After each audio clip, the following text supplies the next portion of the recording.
तो के लिए दुर्गम है।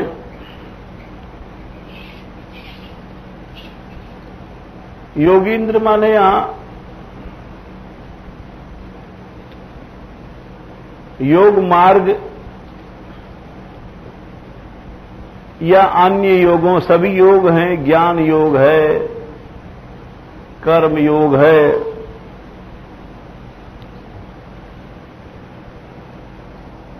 भक्ति योग है। भगवान ने कहा है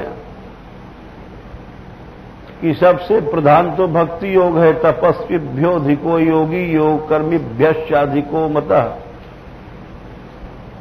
ज्ञानिभ्योऽपि मतोऽधिकः कर्मिभ्यश्चाधिको योगी तस्माद् योगी भवार्जुन। तपस्वी भी योगी है, ज्ञानी भी योगी है।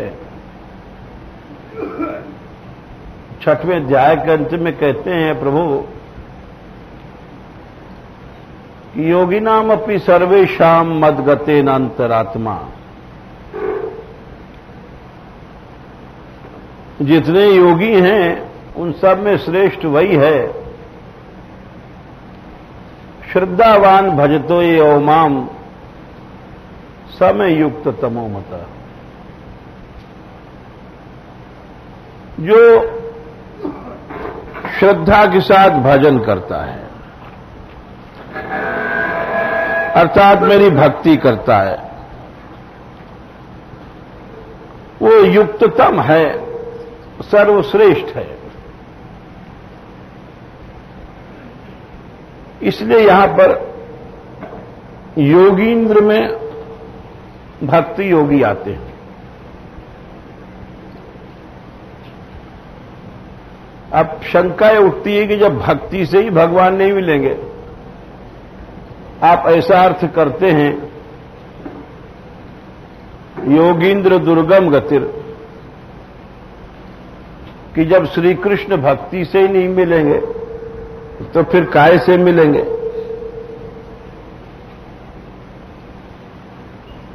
तो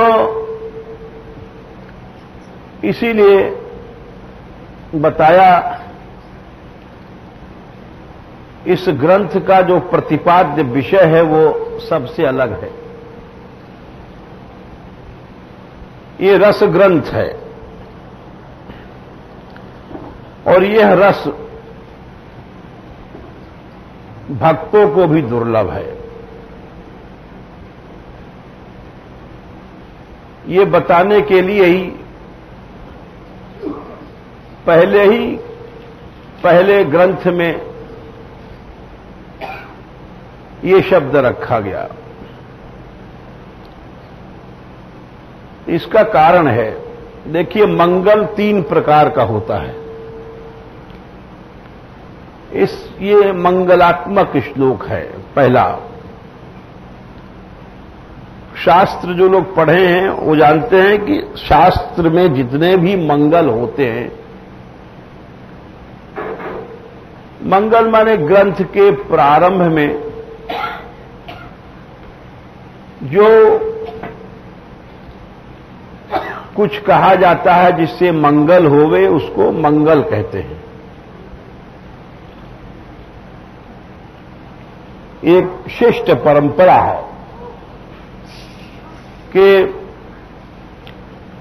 किसी कार्य के प्रारंभ में भगवान की याद करो।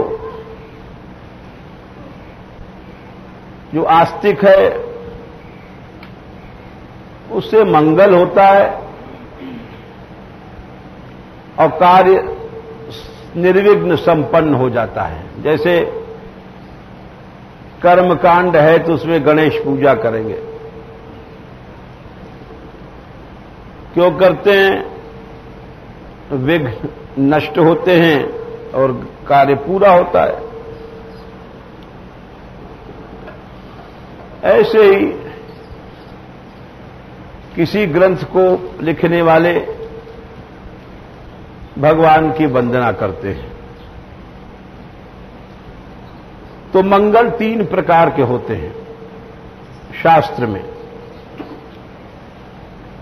एक तो मंगल होता है वस्तु निर्देशात्मक, एक दूसरा मंगल होता है नमस्कारात्मक, एक तीसरा मंगल होता है आशीर्वादात्मक। संसार के जितने भी मंगल हैं वो तीन ही श्रेणी में आते हैं।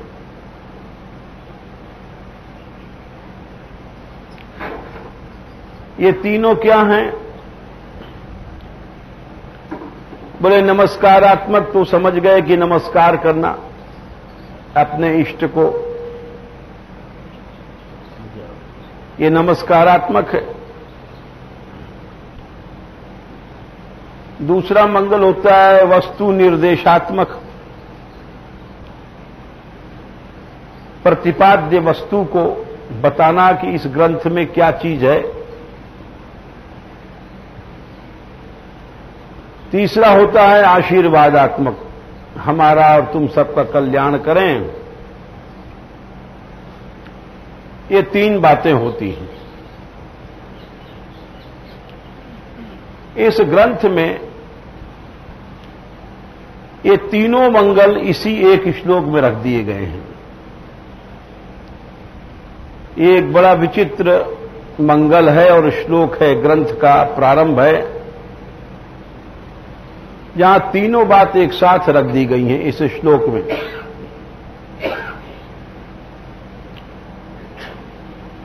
कैसे रख दी गई हैं अब इसको देखिए। पहला होता है नमस्कारात्मक, तो श्लोक के आखिरी चरण में तस्या नमोस्तु वृषभान भुवो दिशेपि, नमोस्तु राधा रानी की दिशा को नमस्कार है। जिस दिशा में खेल रही हैं तो ये नमस्कारात्मक मंगल हुआ। उसके बाद वस्तु निर्देशात्मक मंगल, कि इसमें वस्तु क्या है। वस्तु निर्देशात्मक मंगल ये हुआ कि योगींद्र दुर्गम गतिर, योगियों को भी दुर्लभ श्री कृष्ण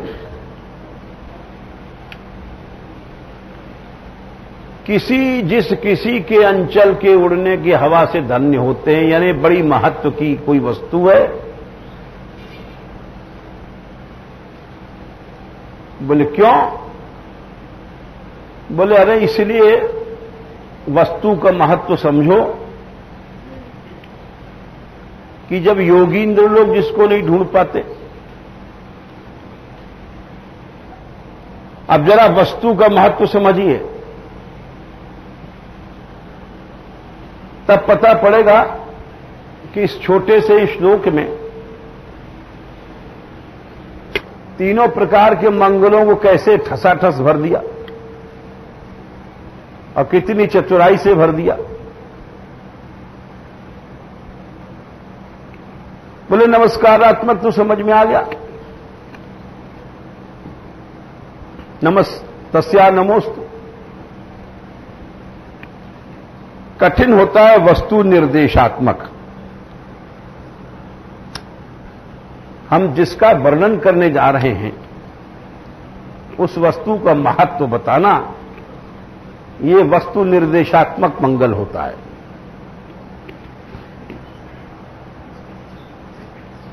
बोले अब वस्तु निर्देशात्मक ऐसा वर्णन किया 2 लाइन में। पहली बात तो यह कि अपने इष्ट का नाम नहीं लिया, राधा रानी का। बोले वो इतनी बड़ी हैं कि उनका नाम हम नहीं ले सकते। यस्या मने जिस किसी देवी का अंचल उड़ा, तो पहले तो वस्तु निर्देशात्मक मंगल में वस्तु को महत्व इसी से मालूम पड़ता है कि नाम ही नहीं दिया उनका। बोले सुखदेव जी ने भी किया था।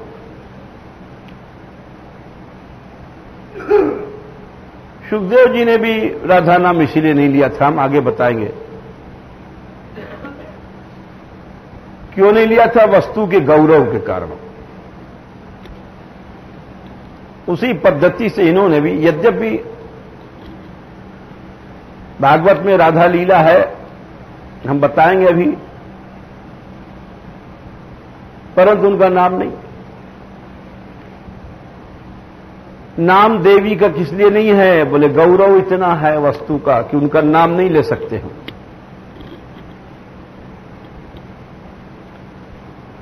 तो वस्तु का गौरव इस तरह से सिद्ध हुआ कि उनका नाम नहीं लिया। और दूसरा ये कि जो ब्रह्म है, योगींद्र दुर्गम गति माने ब्रह्म, ब्रह्म को ही नहीं जाना जा सकता किसी साधन से। वेदों में कहा यतो वाचो निवर्तन्ते आप अप्राप्य मनसा सह। उस ब्रह्म के, भगवान के बारे में कहा कि संसार की जितनी वाणियां हैं सब लौट जाती हैं चुपचाप। मन के साथ जितने भी आज तक वक्ता भये वो उनको समझ ही नहीं पाए। बोले उसी का नाम ब्रह्म है, वो इतना बड़ा है। ब्रह्म बोले कितना बड़ा है? बोले अरे भाई ये प्रश्न ही करना गलत है। बोले क्यों? बोले यतो वाचो निवर्तन्ते अप्राप्य मनसा सा। वाणी वहां पहुंच ही नहीं सकती। जब वाणी पहुंच ही नहीं सकती तो पूछना ही गलत है। जिसको जो वाणी का विषय ही नहीं है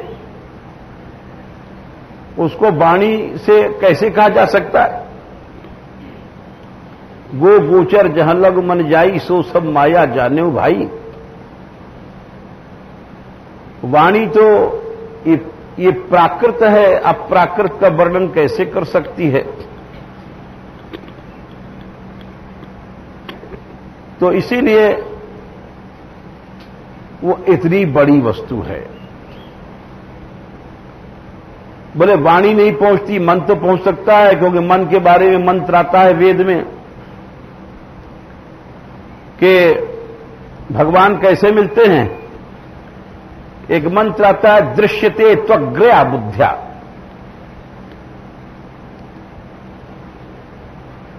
बड़ी सूक्ष्म दृष्टि से ही के द्वारा भगवान मिलते हैं, इंद्रियों से नहीं मिलते।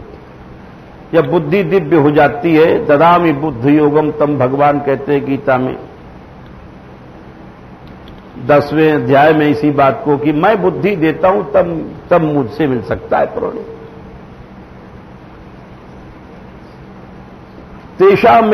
तेषाम सततयुक्ता नाम भजताम प्रीतिपूर्वकम। भगवान बोले तेषाम सततयुक्तानाम भजताम प्रीतिपूर्वकम् ददामि बुद्धियोगं तं येन मामुपयन्ति ते। अर्जुन 10वें अध्याय में भगवान 10वें श्लोक में कहते हैं कि जब मेरा भजन कोई सतत लगातार करता है, यानी भजन ऐसी चीज नहीं है कि जब 8 घंटा नेम कर लिया भजन हो गया साहब। उस भजन में प्राप्ति नहीं होती है।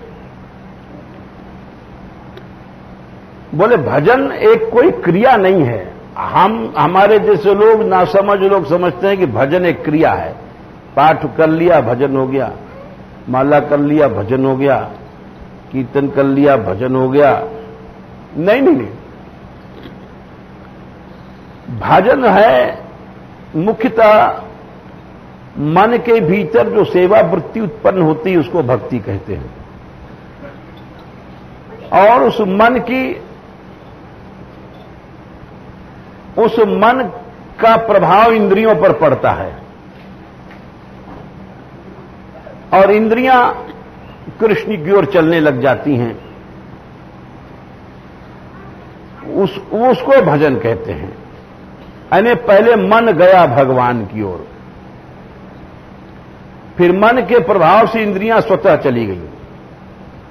यानी इंद्रियां जरूर जाएंगी, ऐसा नहीं है कि हम इधर जा रहे हैं डभारे की तरफ और कह रहे हैं हम श्री जी के मंदिर पहुंच जाएंगे, ये सब धोखा है। प्राय इसीलिए जो इंद्रियों के और मन की सहज वृत्ति है वो भजन है। वृत्ति माने बर्तना। कपिल भगवान कहते हैं अपनी मां से, देवहूति जी से कहते हैं कि मां भजन है क्या, भक्ति है क्या? भक्ति है देवानाम गुणलिंगा नाम अनुश्रविक कर्म नाम सत्व एवैक मनसो वृत्ति स्वाभाविकी तुया। देवानाम माने देवता नहीं होता है, देवानाम माने इंद्रियां। गुणलिंगा नाम इस शब्द स्पर्श रूप रस गंध आदि इनको व्यक्त करने वाली जो ज्ञानेन्द्रियां हैं मुख्यतः, और अनुश्रविक कर्मणाम माने कर्मेंद्रियां जो हैं, 5 ज्ञानेन्द्रियां कर्मेंद्रियां, और सत्व एवैक मनसो और मन 11, इनकी जो स्वाभाविक वृत्ति भगवान में वही भजन भक्ति है। हमारी हर इंद्री भगवान की ओर जाए, धोखाधड़ी का काम नहीं है। अगर ठनाठन भक्ति, जैसे रुपया को आप परखते हैं तो जब उंगली पर इसे उछाल के टन करता है, टन टन, तो बोले रुपया ठीक है, और जब वो रांगा वांगा को होगा तो टन नहीं करेगा, वो तो फट करके बोले ये नकली रुपया, इसको फेंक दो।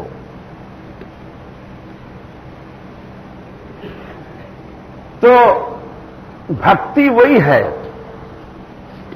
बात कोई 1000 बना ले, अब बात हमारे जैसे लोग बनाते हैं। जैसे मान लो हमको लड्डू खाना है, तो क्या किया, अब जीभ लपलपा रही है, और फिर हमने कहा अरे भाई आज हमारे ठाकुर जी को लड्डू खाने की इच्छा है।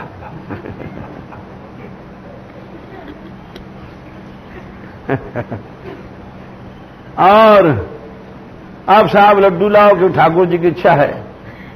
लेकिन मूल बात क्या है, मनुष्य अपनी इच्छा को नहीं परोखता, हमारी इच्छा है कि नहीं है। प्राय ऐसी गलतफहमियां देखी जाती हैं। तो बोले नहीं, तुम्हारी इंद्रियां कहती हैं लड्डू खाओ, ये गलत बात है। अब बोले हमारे ठाकुर जी को लड्डू खाने की इच्छा है, तो क्या ठाकुर जी का टेलीफोन आया क्या तुम्हारे पास? अगर कोई कहे हमारे मन में प्रेरणा भई, तो मन में प्रेरणा भई, ये तो भाई इसके माने मन तुम्हारा इतना एक हो चुका है, ये भी एक बड़ा विचित्र है। मन अगर तुम्हारा भगवान से इतना एक हो गया है, तो ये भी समझ लो कि उस मन में फिर कभी काम क्रोध मोह कुछ रहेगा ही नहीं। जहां प्रभु में से मन की एकता हो जाती है, उपनिषद कहते हैं, वेद कहते हैं, ब्रह्मानंदे निमग्नस्य विषयाशा न संभवेत। श्रुतियां कहती हैं कि जब ब्रह्म से एकता हो गई तो फिर वहां पर विषय स्मृति नहीं रहती है। अच्छा भाई, वेद तो एक बड़ी कठिन चीज है। हम आपको हिंदी के प्रमाण दे दें, हिंदी सब समझ सकते हैं। जो मोहे राम लागते मीठे, गोसाई जी लिखते हैं। अगर हम लोगों को भगवान अच्छे लगते होते तो षटरस नवरस, ये जितने भी रस हैं, 6 खाने के रस, खट्टा, मीठा, तीता, लवण, नमकीन, ये सब, और नवरस साहित्य के सब हो जाते, सब सीठे, वो फिर वहां पर जिह्वा से बाहर हो गए, मन उसमें रमता ही नहीं। हिंदी में प्रमाण दिया हमने आपको। कोई कहे तुलसीदास जी साहब वो तो अवध के थे, तो यहां का प्रमाण ले लो। बिहारी देव जी कहते हैं, नवरस का नाम, नवरस श्रृंगार रस, हास्य रस और बीभत्स रस, वीर रस, अद्भुत रस, शांत रस, भयानक रस, करुण रस, लो सब। तो इसीलिए अब इनका नाम तो पूछ के करोगे क्या, चलो बता दिया। तो ये जितने हैं सब फीके हो जाएंगे। हम आगे प्रसंग कह रहे थे कि वो बिहारी देव जी ने कहा है, जिन्होंने बिहारी जी प्रकट भय, बोले जो ये लड्डू पेड़ा के हम जो हमारे जैसे लोग चट्टू हैं, इनको कभी प्रेम नहीं मिलेगा। खान पान सुख चाहे अपने, और प्रेम पदार्थ छुअत न सपने। ये ठनाठन की भक्ति है, जिसकी जीभ लपलपाती है उसको प्रेम कभी नहीं मिलेगा। खान पान सुख चाहत अपने, और प्रेम पदार्थ छुए न सपने। बोले प्रेम बेम कुछ नहीं मिलेगा। अरे लो, भगवान ने भी कहा है, 5वें अध्याय में भगवान गीता में कहते हैं, बड़ा सुंदर, कि 5:21 में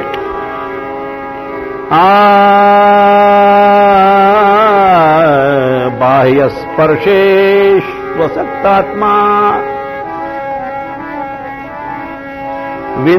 विन्दत्यात्मनि यत्सुखं स ब्रह्मयोगयुक्तात्मा सुखमक्षयमश्नुते। रहने दो, हो गया, उसको निकालने में बहुत देर लगेगी। ये बाह्य स्पर्श जितने हैं, बाह्य इंद्रियों के भोग, जैसे जीभ का भोग लड्डू पेड़ा, गुलाब जामुन, नमकीन, समोसा, खस्ता, कचौड़ी, आंख का भोग अच्छा अच्छा रूप, कान का भोग अच्छा अच्छा गाना, अपनी तारीफ सुनना, स्पर्श का भोग छूने का, कोमल वस्तु को छूना, नाक का भोग अच्छी खुशबू सूंघना। स्पर्श से ही आदमी, स्त्री पुरुष, ये सब भोग भोगते हैं। तो जब बाहरी चीजों से मन असक्त हो गया, भगवान कहते हैं असक्त माने बिल्कुल नहीं छुएगा, सपने में भी नहीं छुएगा, उसको ब्रह्मयोग भगवान मिलते हैं, जो इंद्रियों से विषयों को कभी नहीं, सपने में भी नहीं छूता है। सब ब्रह्मयोग युक्तात्मा, उसको ब्रह्मयोग की अनुभूति होती है, और सुखम, उसको अनंत सुख की प्राप्ति होती है। ये लड्डू पेड़ा में और रुपया पैसा में और भोगों में और कपड़े लत्ते में फंसने वाले और कहे कि हमको भगवान की प्राप्ति हो रही है, भगवत आनंद मिलता है, ये बस गलत है। अगर उधर मन है तो यहां नहीं। तो इसीलिए जो भजन हम बता रहे थे, भजन क्या है? भजन है मन की और इंद्रियों की स्वाभाविक वृत्ति का नाम भजन है। भजन कोई क्रिया नहीं है। कोई बाहरी क्रिया छल भी हो सकती है, धोखा भी हो सकती है, और इतना इतना गहरा धोखा उसमें आ सकता है कि मनुष्य कभी कभी सर्वनाश को प्राप्त हो जाता है। जैसे रामायण में सबसे पहले राजा प्रताप भानु की कथा आती है, उसमें एक तनु नाम के छली साधु का वेश बना करके उसने उनको ऐसा ठगा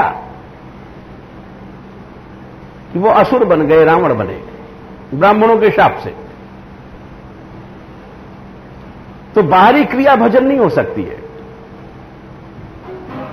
वो एक धोखा भी हो सकता है।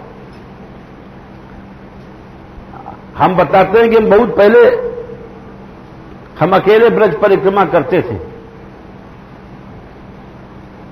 तो हमें वो याद है कि हम जब पहुंचे, वहां पैंठा गांव है, गिरिराज जी से आगे, महमदपुर से आगे पैंठा, वहां जाकर के चतुर्भुजी का, अब तो वहां मंदिर की मरम्मत हो गई है और सरोवर ओवर भी बन गया है, जब नहीं था मरम्मत, मंदिर तो था बहुत बड़ा। तो हम वहां जाकर के मंदिर में थके मांदे हम परिक्रमा कर रहे, कई कई कोस एक दिन में चलते थे। एक बार तो 7-8 दिन में कर आए, 12 कोस रोज चलते थे। तो थके थे हम, वहां जाकर मंदिर में बैठे चतुर्भुजी की, जैसे बैठे वैसे पुजारी ने कहा बड़े जोर से, निकल निकल यहाँ से। अरे हमने के भाई, हमने कहा महाराज हमने आपका क्या किया? अरे निकलता है कि अभी 2 लगाऊं तेरे में। अरे हमने कहा मत लगाओ, हम तो जा रहे हैं महाराज। हम अपना बाहर बैठ गए सरोवर पर और सोचते रहे क्या ये पुजारी ने भांग पी लिया है कि कोई पागल हो गया है। हम तो बस दर्शन करने के जैसे बैठे, दंडवत किया, बैठ गए।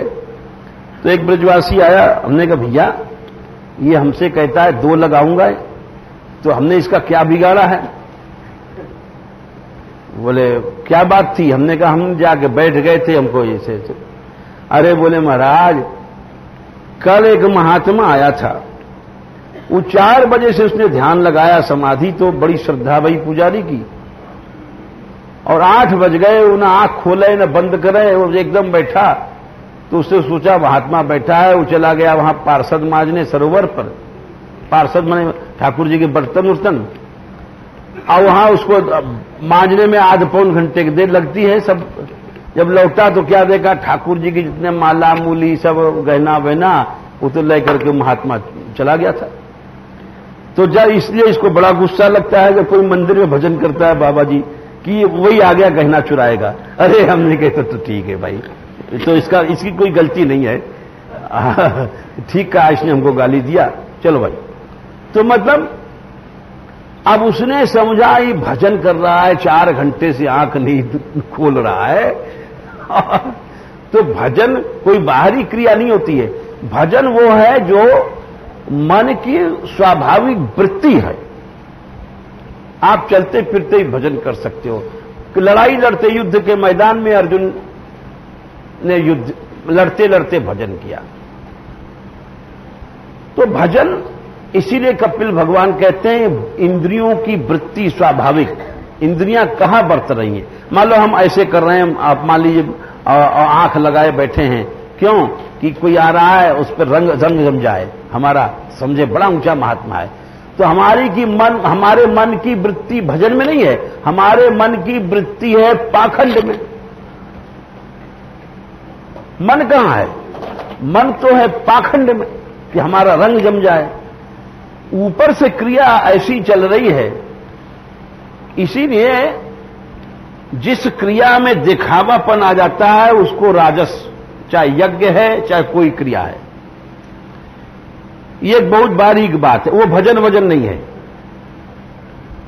वो जो जहां दिखावापन आ गया, हम दिखाने के लिए बाजा लेके तान तोड़ रहे हैं कि लोग हमारी तारीफ करें, हम दिखाने के लिए कथा कर रहे हैं कि लोग हमको पंडित समझें, और होता भी यही है आजकल।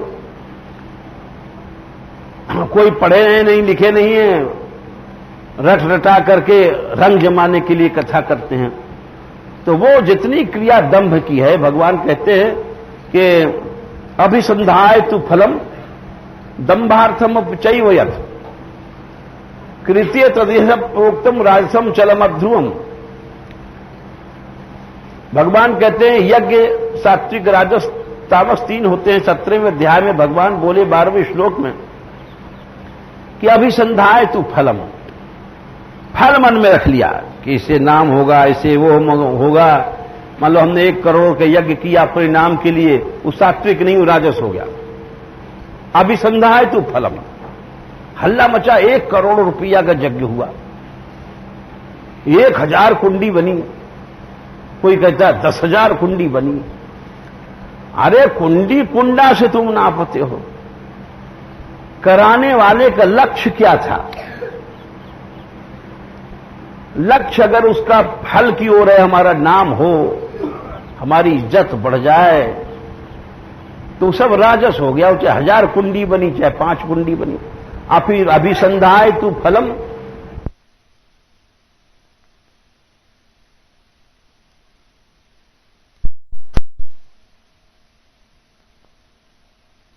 सत्वगुण का बच्चा भी नहीं वहां पर। यज्ञ के अलावा आप कोई भी काम कर रहे हो, दान तपस्या आदि शुभ कर्म कर रहे हो, मान लो, बोले सारा दान तप तुम्हारा 18वें अध्याय में भगवान बोलते हैं कि यत्तु कामे सुना कर्म।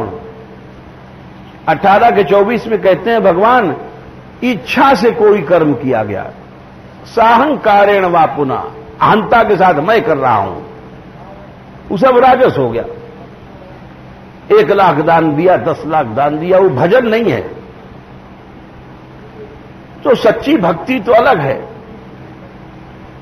ऐसी भक्ति से भी आप कहते हैं भक्ति योगी से भी भगवान नहीं मिलते, ये कैसे हम मान लें? अब जैसे हम अर्थ कर रहे हैं योगींद्र दुर्गम गति, ये शब्द चल रहा है, तो योगींद्र माने यहां पर हमने भक्ति योगी लगाया, और हमने नहीं लगाया, बड़े बड़े टीकाकारों ने लगाया है, हम अपनी ओर से कुछ नहीं कहते हैं। तो बोले भक्ति योगी को भी भगवान नहीं मिलते, फिर कैसे मिलेंगे? बोले भाई भक्ति योगी को भगवान मिलते हैं, लेकिन ये भगवान नहीं मिलेंगे जो रसमय भगवान है। ये रसमय भगवान तो चाहे ब्रह्मा नहीं, चाहे शंकर जी हो, कोई भी हो, रास में वो भी आए तो जब श्री राधिका रानी की कृपा भई और जब वो गोपी बने, पुरुष मात्र का यहां अधिकार नहीं है। ऐसी विचित्र रसमयी भक्ति है, यहां किसी की पेश नहीं है, ये मर्यादा है। भक्ति योगी को भी नहीं मिलेंगे। योगींद्र दुर्गम गति, तो हम ये बता रहे थे कि ये वस्तु निर्देशात्मक मंगल सिद्ध होता है। नमस्कारात्मक मंगल तो पहले हो चुका कि दिशा को नमस्कार है। वस्तु निर्देशात्मक माने कि वो राधिका रानी, पहले तो कृष्ण ही तुमको वृंदावन बिहारी नहीं मिलेंगे, कितनों और जब तक योग तो छोड़ दो, भक्ति योग कर लो तो भी नहीं मिलेंगे। ये रसराज हैं, श्री राधिका रानी के अधीन हैं। और फिर वो कृष्ण भी जो दुर्लभ हैं, जो भक्ति योग से भी जो रसमय कृष्ण वाले जो रास बिहारी नहीं मिलते हैं, वे कृष्ण भी जिनके आंचल की हवा से धन्य होते हैं, यानी राधिका रानी उनके लिए भी दुर्लभ है। ये दिखा रहे हैं कि पहले तो भगवान का ही मिलना दुर्लभ है, क्रम है। पहले ब्रह्म का ही मिलना कठिन है, ब्रह्म भाव सब जगह ब्रह्म ब्रह्म। उससे भी कठिन परमात्मा का मिलना है, उससे भी कठिन भगवान का मिलना है। अब भगवान के अनेक अवतार हैं, उनमें भी जो रसमय रूप है भगवान का, श्री कृष्ण का, वो अत्यधिक दुर्लभ है। भगवान के अवतार में, रसमय अवतार में, पिछले जितने अवतारों का परिकर था सबको आशीर्वाद से सब आए यहां रास में। इसका शास्त्र प्रमाण हम आगे बताएंगे। वो यहां तक कि सबसे पहले जो वरान भगवान का विराट, महाविराट रूप था, उसकी उपासना किया श्रुतियों ने। वो श्रुतियां गोपी बनी जब कोई अवतार नहीं था। श्रुतियों ने, भगवान सो रहे थे महाप्रलय में, जब श्रुतियों ने जगाया है भगवान को, जैसे कोई राजा सोता है तो उसको जगाने वाले जगाते हैं, महाराज उठो सवेरा हो गया, गाते बजाते हैं। राजा को ऐसे थोड़ी जगाएंगे, अरे राजा साहब उठो उठो, ऐसा नहीं। राजा साहब सो रहे हैं तो बाहर शहनाई बजेगी, कहीं बीड़ा बज रही है, सवेरे 3 बजे से, तब राजा साहब की नींद खुलेगी जब राजा साहब उठेंगे। तो वैसे महाप्रलय में भगवान शयन में थे, योग निद्रा, ऐसा सोना नहीं जैसे हम लोग सोते हैं, अपने स्वरूप में है। हम लोग तो तमोगुण में सोते हैं। उस समय श्रुतियां जाती हैं और श्रुतियां भगवान की उपासना करती हैं। ये अन्य पुराणों में विस्तार से है और यहां भी बीज रूप से है, वेद स्तुति में भी है।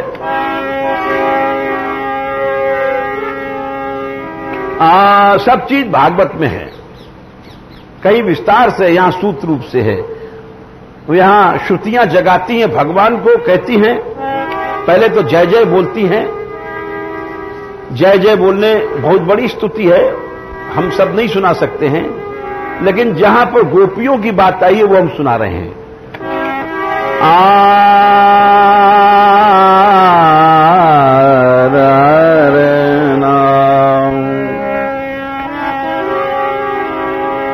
निभृत मरुन् मनोक्षद्रढ़ योग युजो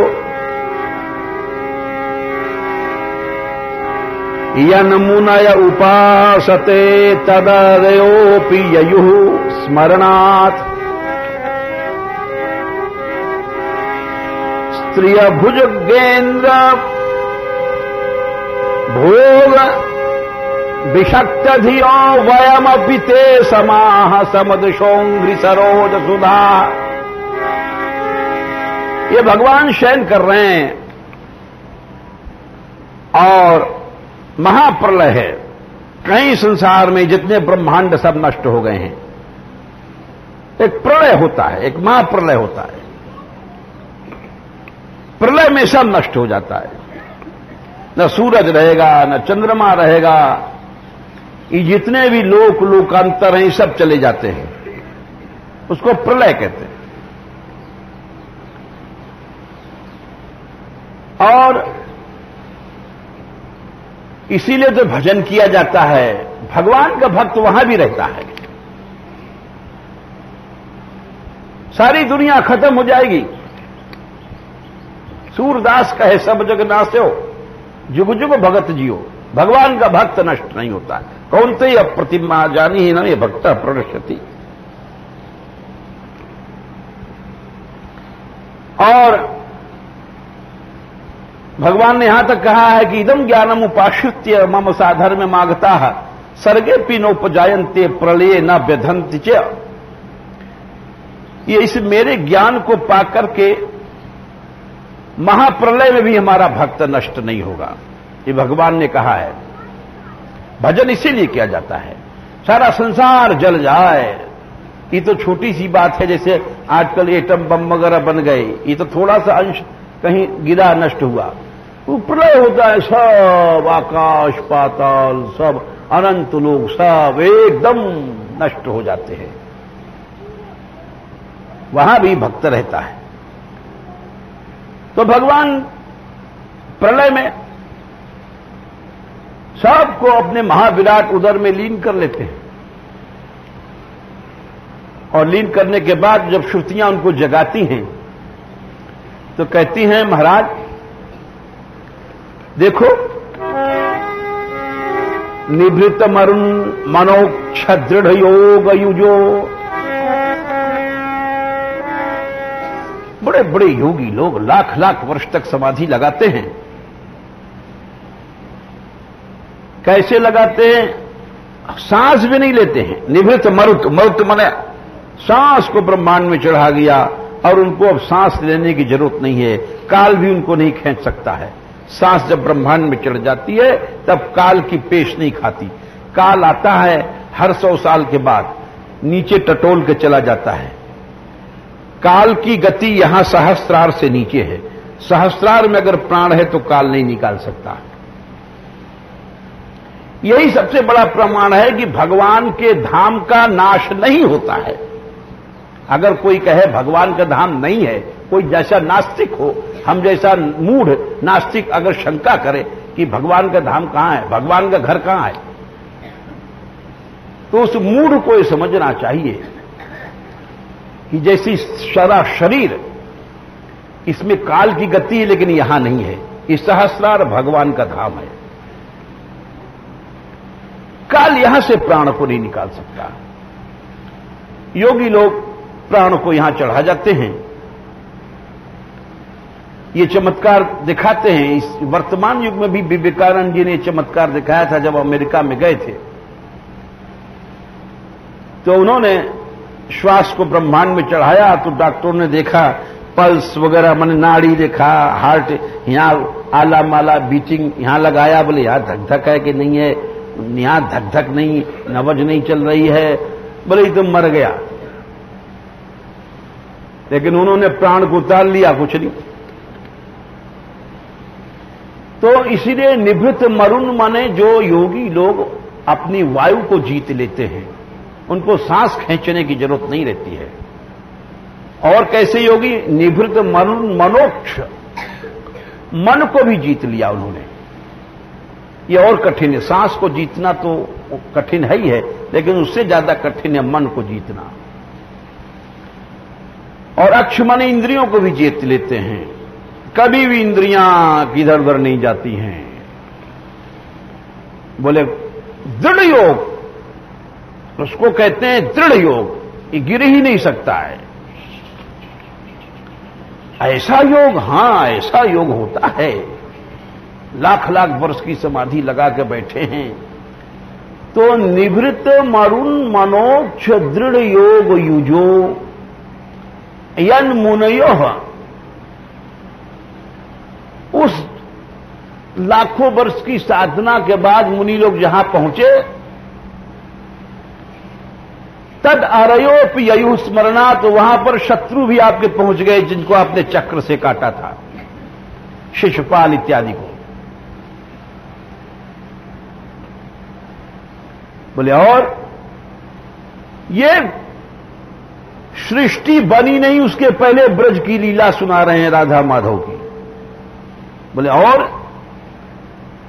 बोले देखो स्त्रिय उर्गेन्द्र भोग भुजदंड विषक्त धियो, जो ब्रज की गोपियां, यानी इससे पता पड़ता है कि भगवान का धाम नित्य है। महाप्रलय में भी उसका नाश नहीं होता है। ये श्रुतियां कह रही हैं, भगवान राधा माधव की नित्य जो लीला है चलती रहती है, ये श्रुतियां कह रही हैं। आपकी सुंदर गोल गोल भुजाओं को देख करके जो आप में मन जिनमें लग जाता है, स्त्रिया उर्गेन्द्र भोग भुजदंड विषक्त धियो अवयम पिते समाहा समदृशो, बोले हम भी आपको उसी तरह से प्राप्त करती हैं। विषक्त धियो अवयम पिते समाहा समदृशो अंग्री सरोज सुधा। तो हम ये कह रहे थे कि बताइए, सृष्टि नहीं बनी वहां से, फिर उन्होंने उपासना किया, अन्य पुराणों में है, वो आके गोपी बनी। उसके बाद जितने अवतार होते आए हैं, समुद्र मंथन हुआ, धन्वंतरी अवतार में भी जितनी औषधियां वो आगे गोपी बनी। पृथु का अवतार हुआ तो बरहिष्मति पुरु की जितनी स्त्रियां थी वो भी आगे गोपी बनी वरदान से। शेष जी के स्वरूप से पाताल में जो आसक्त थी वो भी उनकी कृपा से यहां गोपी बनी। इसी तरह से महावैकुंठ आदि में भी रमा सहचरियां भी आके गोपी बनी। इसी तरह से रामावतार में भी बहुत से टोल आए। यहां जनकपुर का टोल था,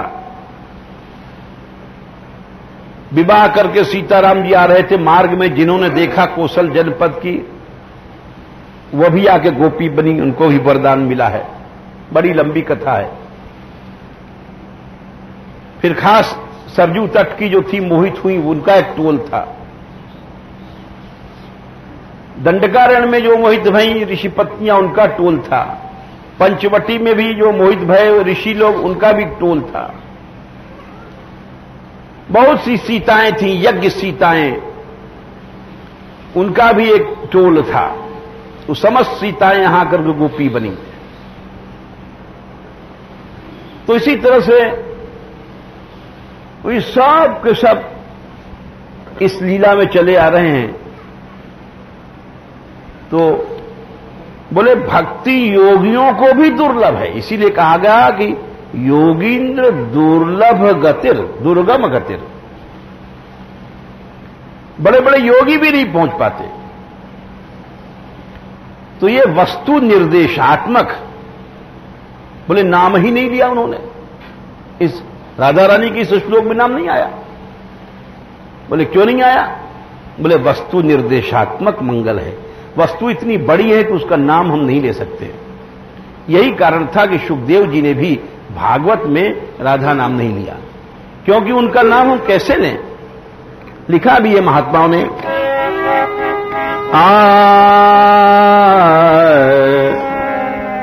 बोले कृष्ण नाम तो लिया, राधा नाम इसलिए नहीं लिया। परम धन राधा नाम आधार, परम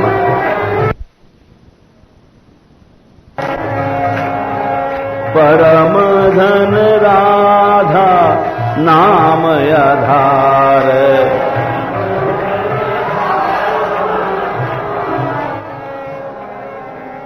परम धन है। श्रुतियों का धन तो श्री कृष्ण है। पुंजीभूतम प्रेम गोपम गणाना, मूर्तिभूतम भागधेयम यदूनाम, एकीभूतम गुप्त वित्तम श्रुति नाम। कृष्ण कौन है? वित्त मन धन श्रुतियों के। श्यामी भूतम ब्रह्म में सन्निधत्ताम, और राधिका रानी परम धन है, इसीलिए नाम नहीं लिया। अगर तुम्हारे पास कोई हीरा है तो तुम नाम नहीं बताओगे चोट्टा को। सामने बैठा है तो क्या है भाई? कुछ नहीं, कुछ नहीं, हम कांच है। तो इसीलिए कहते हैं परम धन राधा नाम आधार।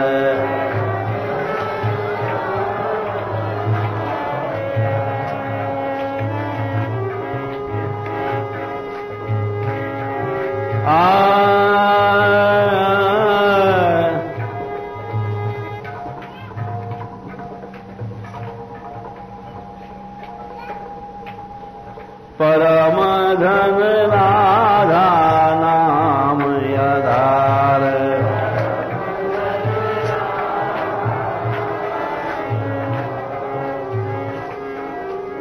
बोले परम धन क्यों कहते हो? बोले सारा संसार कृष्ण को जपता है और रोज दिन रात बंशी में राधा राधा जपते हैं। जाहि श्याम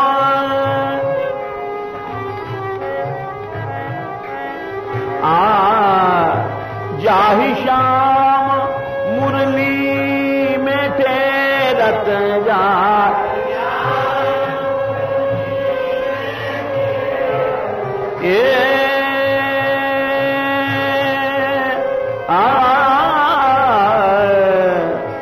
इसीलिए परम धन है कि दिन रात कृष्ण जपते हैं।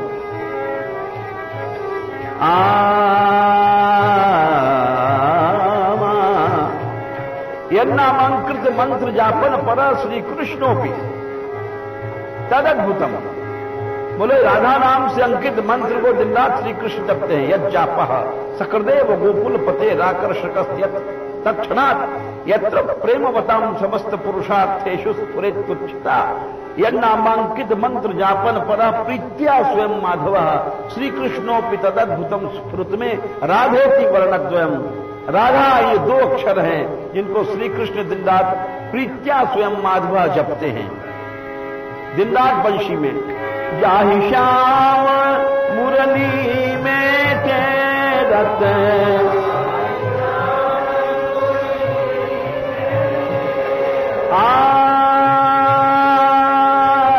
निश दिन बारंबार परम धन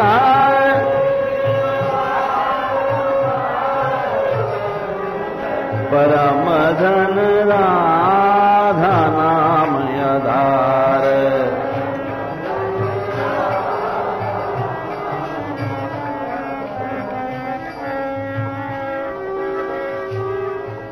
बोले अच्छा, दो ही अक्षर है, इतनी महिमा है? बोले हां।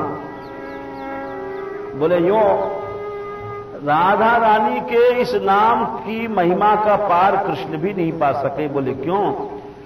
कभी कृष्ण जोगिन का रूप बना के आते हैं, कभी रंगरेजिन का, कभी गुदवायलो प्यारी गोदनहारी का रूप बना के आते हैं, कभी मालिन का रूप बनाते हैं, कभी रंगरेजिन का, और कितने रूप बना के यहां आते हैं, लेकिन आज तक इस नाम की, इस रूप की महिमा नहीं जान पाए। अभी तो अनेक रूप धारण करते हैं।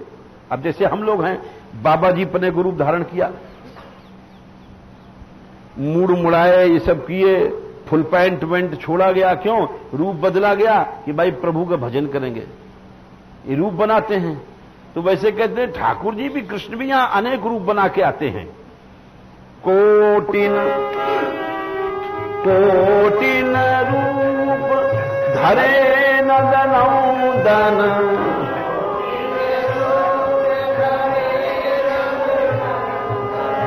कोटिन रूप धरे नदनौदन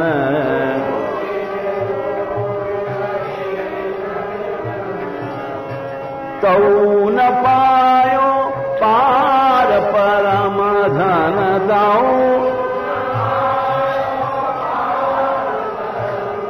परम धन राधा नाम आधार।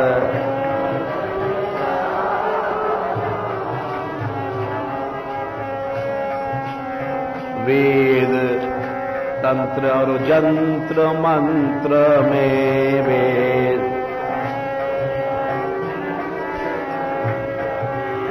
यही कियो निर्धार परम धन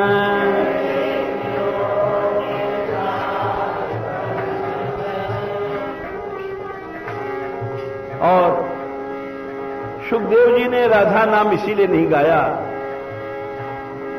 इतना ये वजनी है, गुप्त है। श्री शुक प्रगट कियो नहीं आते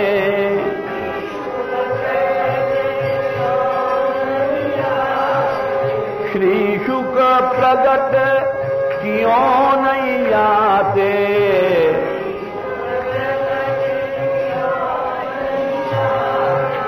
जान सार को सार परम धन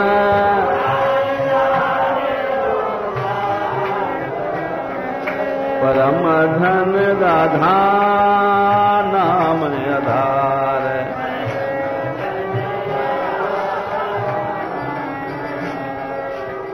बोले अब तुम क्यों राधा राधा रखते हो? जब सुखदेव जी ने छिपाया, बोले अरे हम तो यूं रट रहे हैं, हमने ये सब, वो सुखदेव जी छिपा गए, ये दुनिया वाले समझ नहीं पाएंगे राधा रानी का रस और मूर्ख हंसेंगे। बोले हमने तो ये दुनिया है, ये भाड़ भट्टी है, या भाड़ को भाड़ में डाल दियो कि सबरे चूल्हे में जाओ और मरो, तुम बुराई करो चाहे अच्छे, अपने तो भैया राधा राधा गाएंगे, तुम मरो तो मरो। व्यास दास अब प्रगट बखानत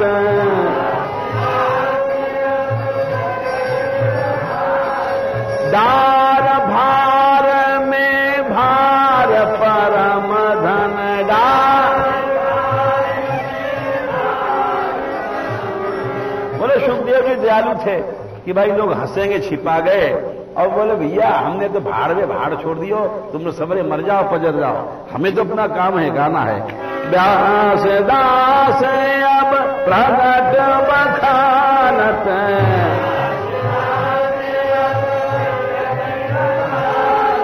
दार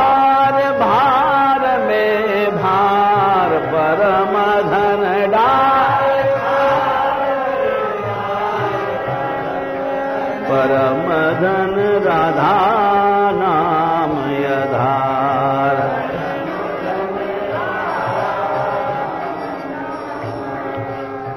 तो ये वस्तु निर्देशात्मक, ये मंगल का दूसरा जो मंगल है उसका हमने थोड़ी सी छटा दिखाई। और आशीर्वादक अभी मंगल के कई प्रकार होते हैं, वो फिर बताएंगे। यस्या कदापि वसनांचल खेलनोथ धन्याति धन्य पवनेन कृतार्थमानी योगीन्द्र दुर्गम गतिर्मधुसूदनोऽपि तस्या नमोस्तु वृषभानुभुवो दिशेऽपि नमो महद्भ्योस्तु नमः शिशुभ्यो नमो युवभ्यो नम आवटुभ्यः।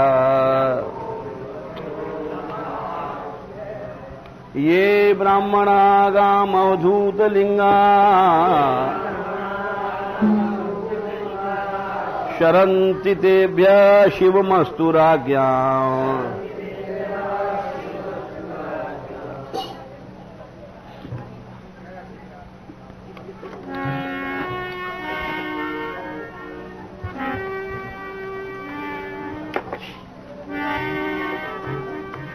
भजो कृपामयी वृषभानुलली, भज कृपामयी वृषभानुलली।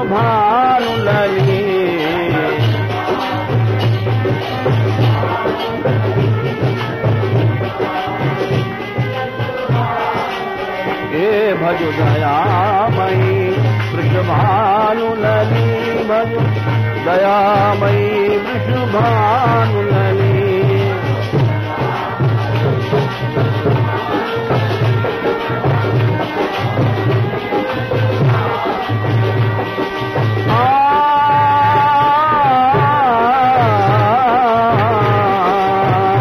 भजो कृपामयी वृषभानुलली, भजो कृपामयी वृषभानुलली।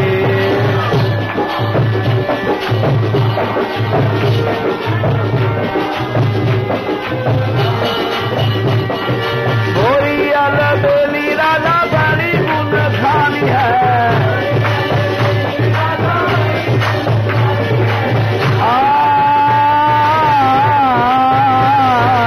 गोरी अलबेली राधा बड़ी गुण खानी है, राधा बड़ी गुण खानी, राधा बड़ी गुण खानी है। गोरी अलबेली राधा बड़ी गुण खानी है, प्रेम भरी रस रंगरली। ओ प्रेम भरी रस रंगरली। हे भजो कृपामयी वृषभानुलली, कृपामयी वृषभानुलली।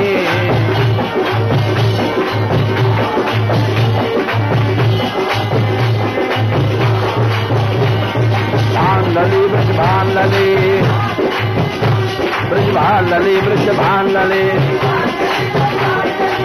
बाके बिहारी जैसे सेवक है जाके,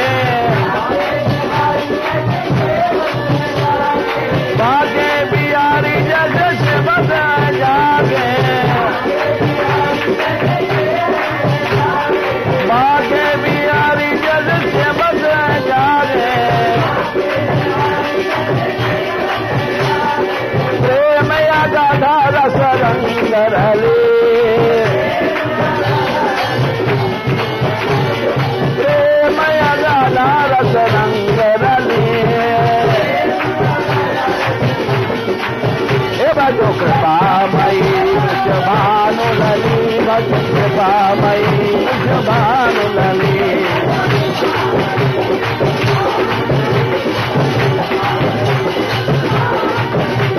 भामतमयी वृषभानुलली, भज कृपामयी वृषभानुलली।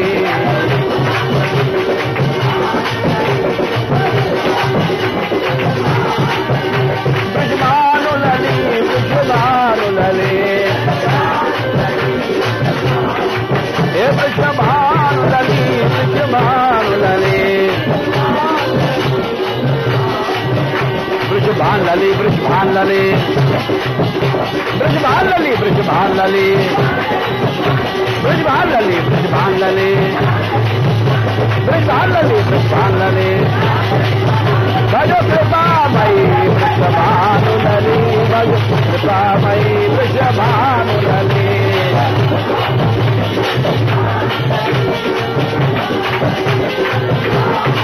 हे भजो दयामयी वृषभानु लली भजो दयामयी वृषभानु लली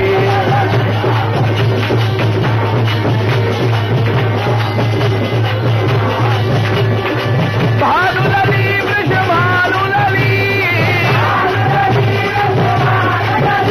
वृषभानु लली वृषभानु लली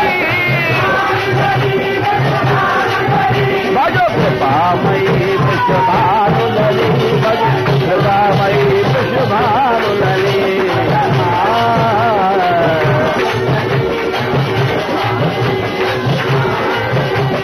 गोरी आला बेनी राधा बड़ी गुणकारी है